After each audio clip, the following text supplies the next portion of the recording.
Oops. Hindi yan yung buhaya sa sa Congress at sa Senado. Yan yung pinakamalaking buhaya sa mundo. The Salt Lake Crocodile. Mahaba lang naman siya ng almost 24 feet.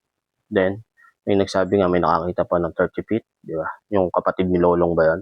Then, may timbang naman sila ng almost 2,400 pounds. Ganun siya kabigat. Nasinlaki ng isang SUV. Nasing haba ng limousine. Ganun siya katindi. Then, meron lang naman silang motion detector na napakatindi. Ganun katindi yan. Meron din silang directional smell. Talagang may smell kanila once na bumagsak sa tubig. Yung kanilang freight. Ganun sila katindi. Then, meron yung fun facts sa istorya ng World War II.